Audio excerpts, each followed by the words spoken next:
Graça e paz, irmãos, bom dia. Estamos aqui para a nossa segunda aula, Escola Bíblica Dominical, nesse novo formato online.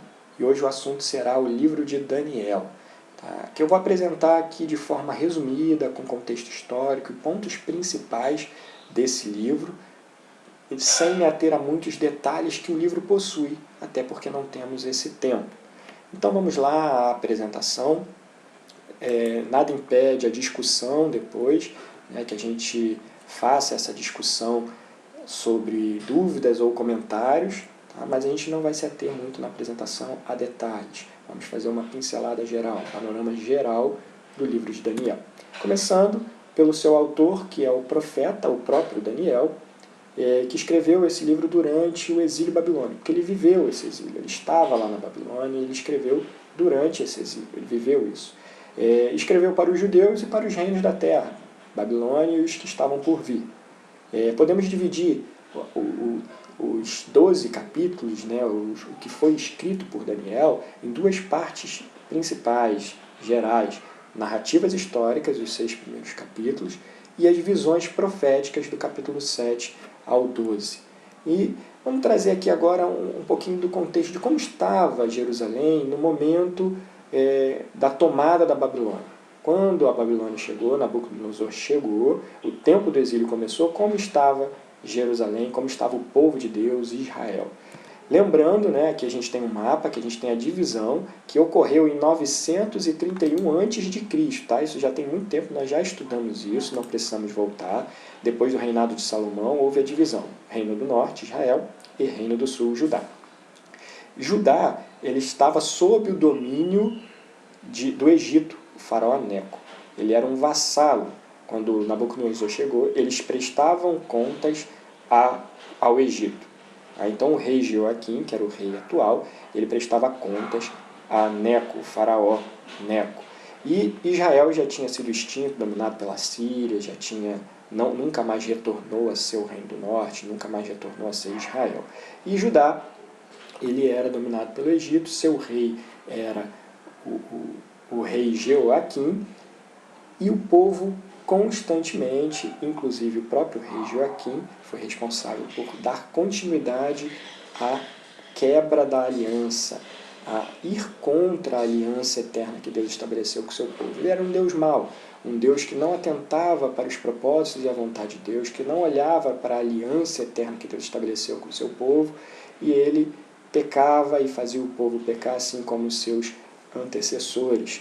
E Deus, sendo fiel à sua palavra, enviou seu servo Nabucodonosor para trazer disciplina ao seu povo. Foram 3 invasões, trazendo aqui um pouquinho resumido, foram 3 invasões. A primeira, em 605, Daniel e seus amigos foram levados para a Babilônia. Já na segunda, para conter uma rebelião, Nabucodonosor vem e leva Joaquim, filho de Jeoaquim, leva ele cativo, aprisionado, também com ele toda a nobreza e muitos do povo, inclusive utensílios do templo, utensílios sagrados do templo de Jerusalém.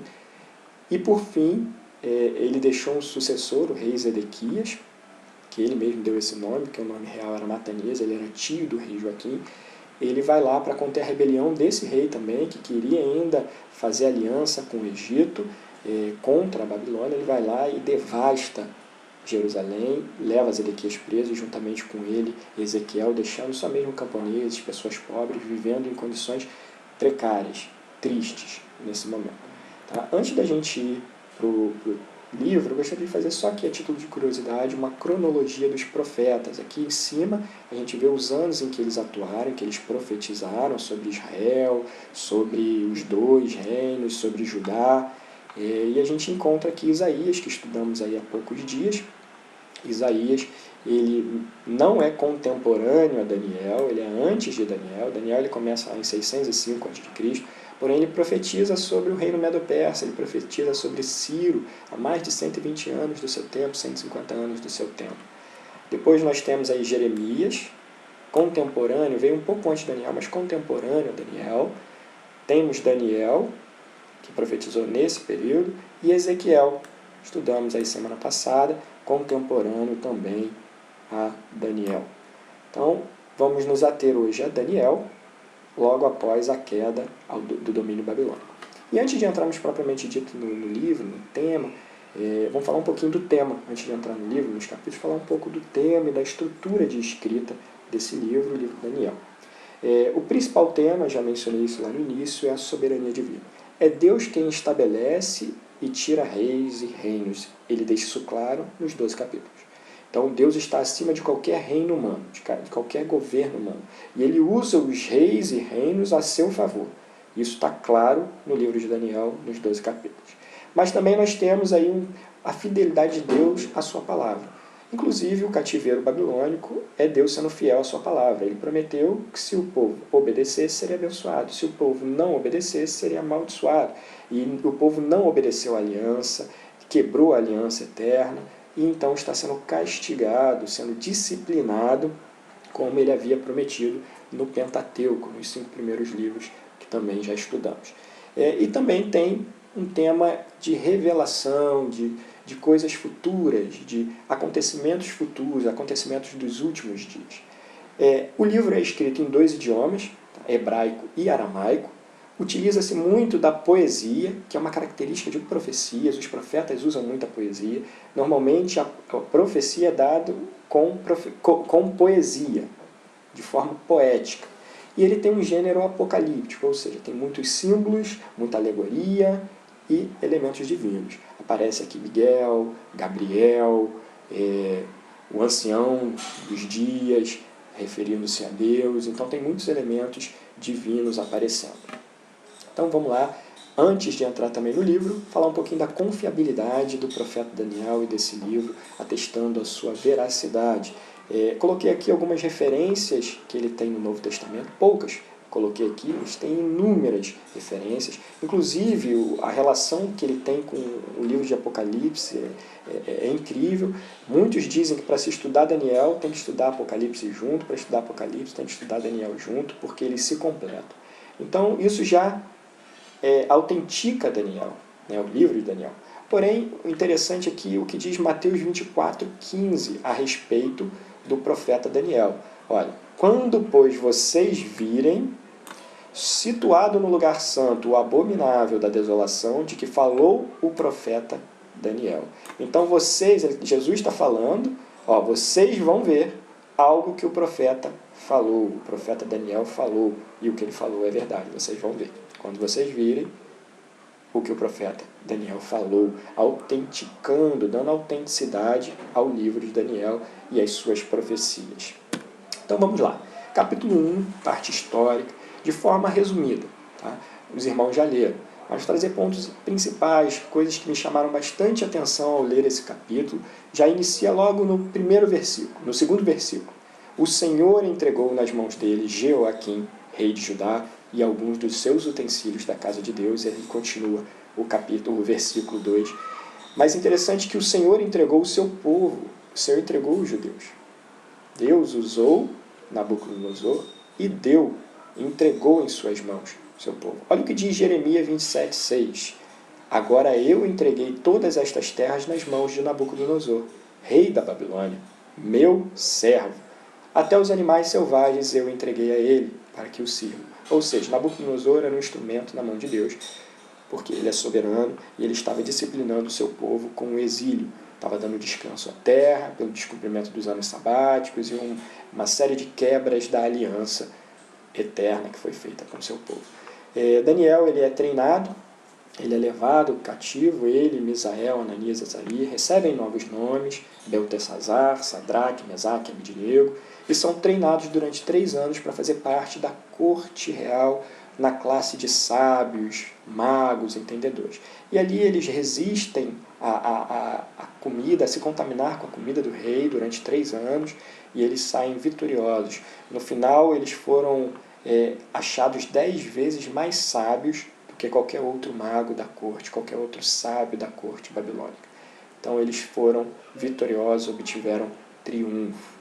O capítulo 2, ele inicia com um sonho de Nabucodonosor, rei da Babilônia, um sonho estranho, e mais estranho ainda a forma que ele pediu para que seus sábios o interpretassem.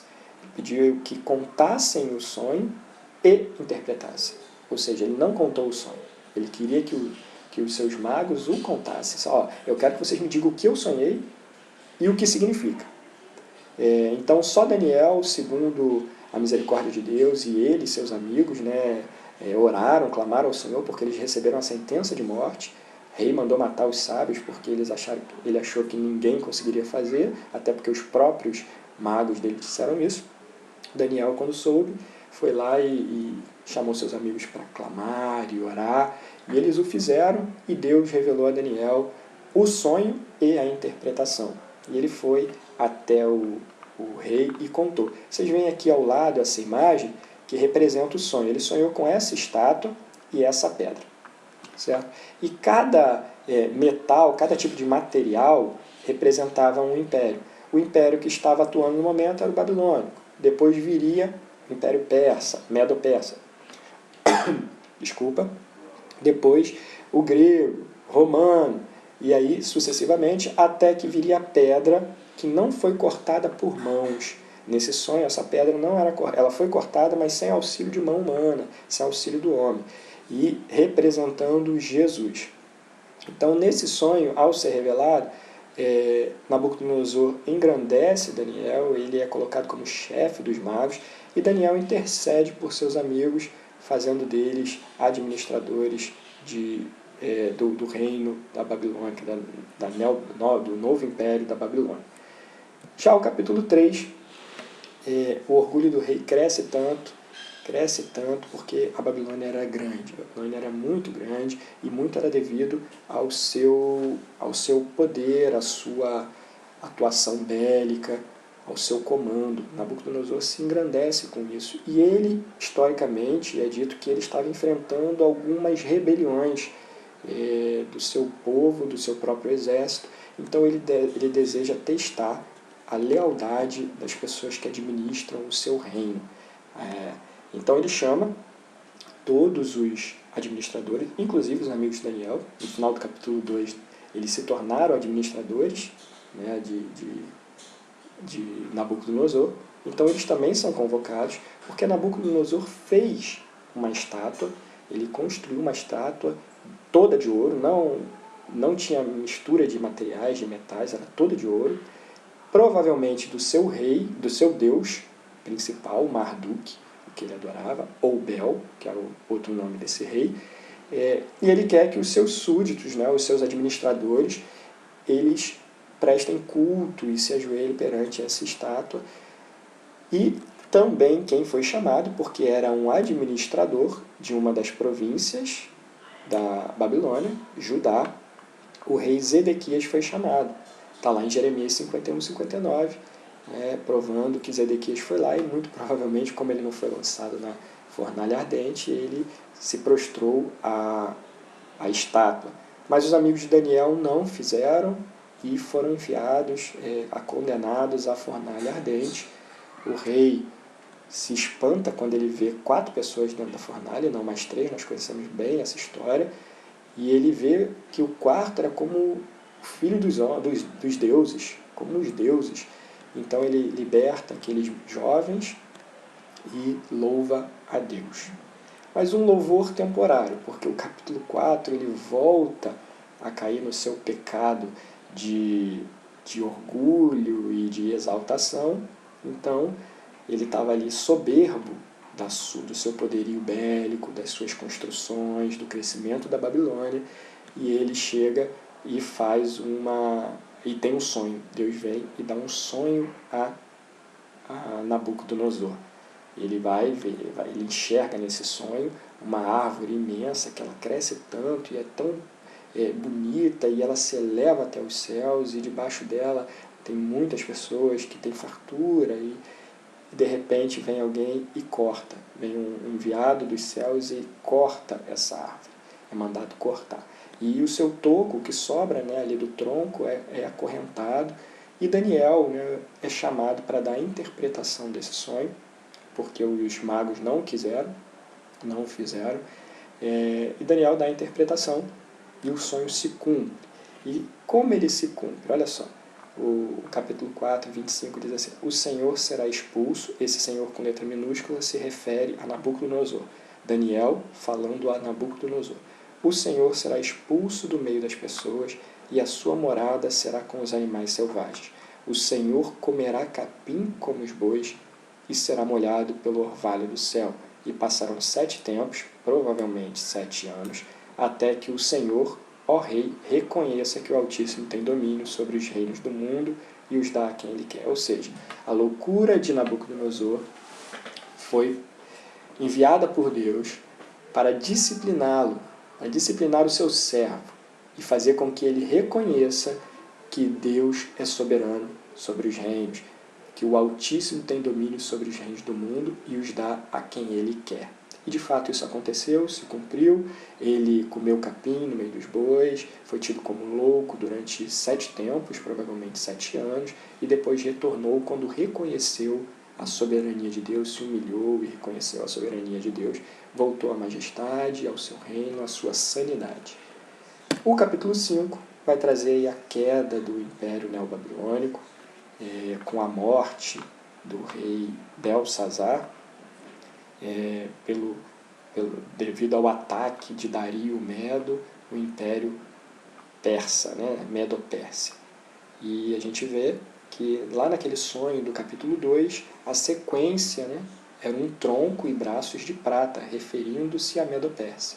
Então a Medo-Pérsia já está chegando e Daniel viu, presenciou se cumprir as profecias de Deus naquele sonho revelado a Nabucodonosor.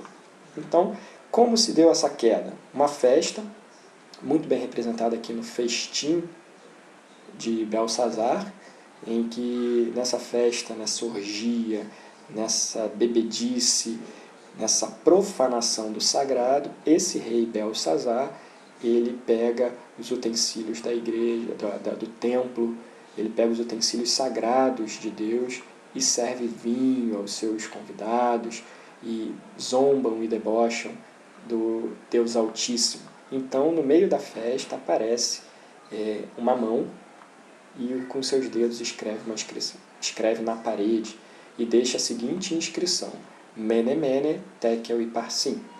Daniel foi chamado para interpretar e Daniel interpreta.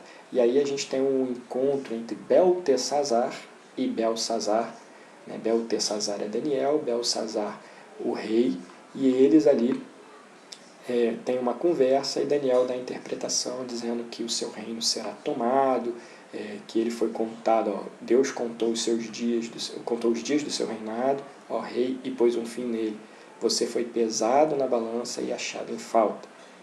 Pérez, o seu reino foi dividido e entregue aos medos e persas. Então, só uma curiosidade, Pérez é diferente de Parsim, porque Parsim é o plural de Pérez. E por que foi colocado no plural?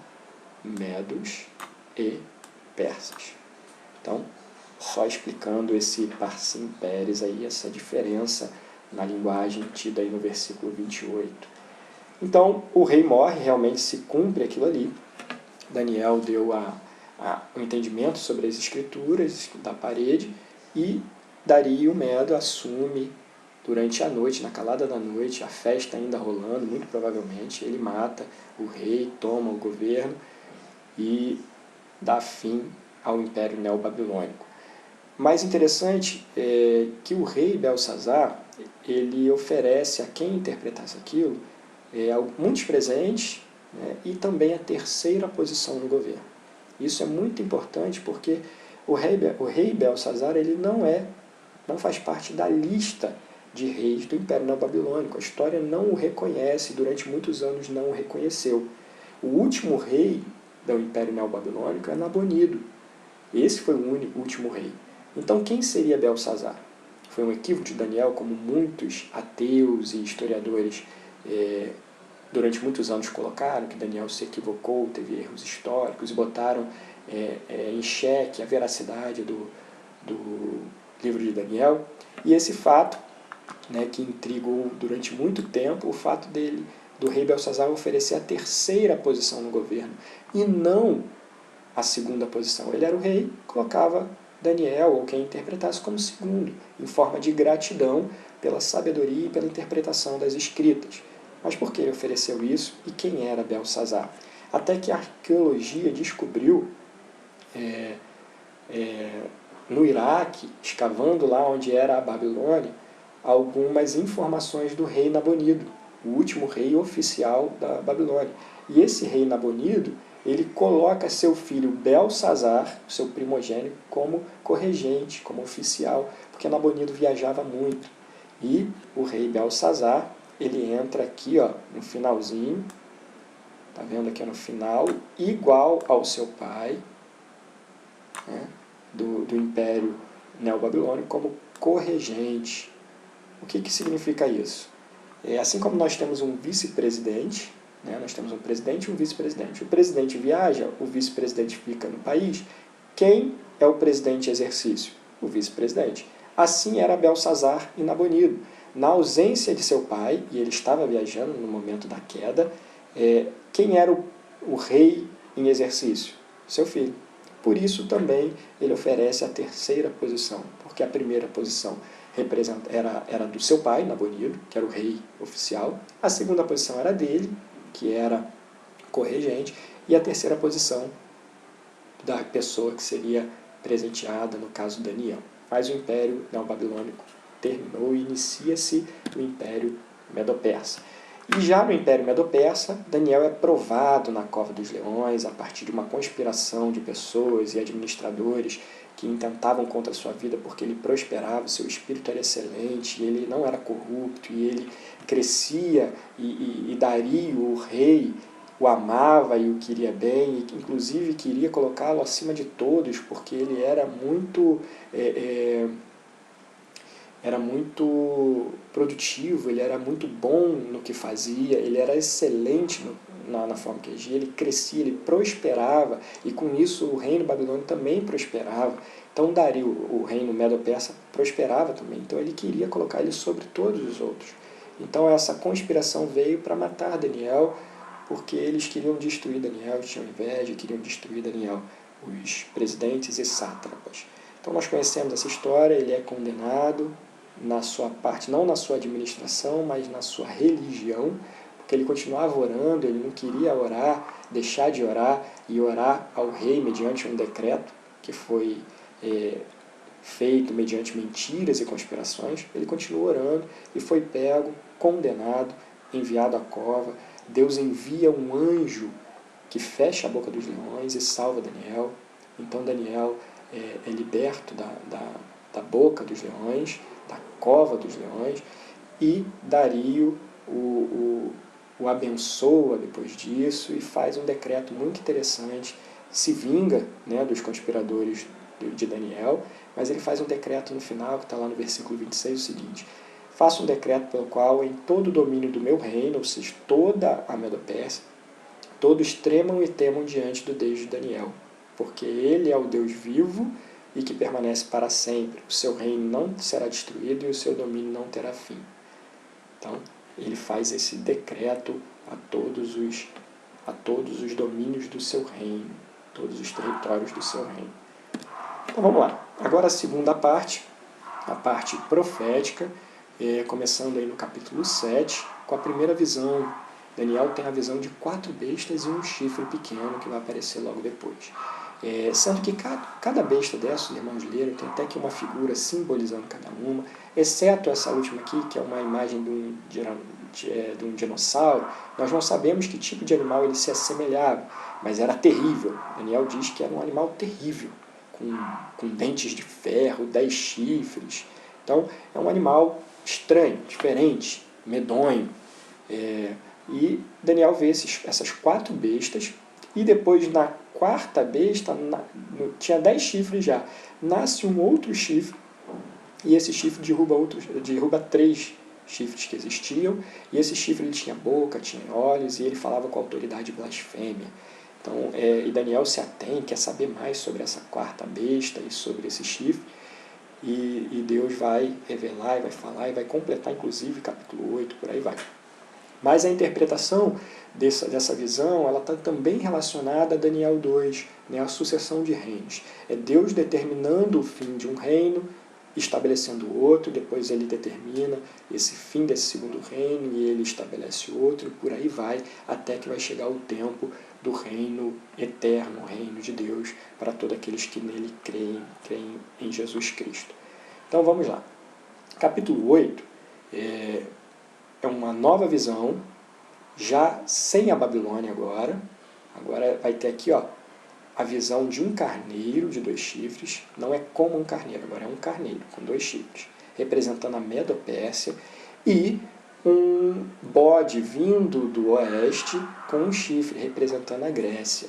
E esse bode, ele nem tocar o chão tocava, de tão rápido que ele era, representando esse império grego que cresceu realmente muito rápido. Em 10 anos, Alexandre Grande dominou praticamente todo mundo da época, e foi muito rápido. Então, era também, mais uma vez, Deus estabelecendo reinos e, no determinado período, destituindo esses reinos. Então, mostrando aí a sua soberania. E fala, mais uma vez, sobre o chifre pequeno.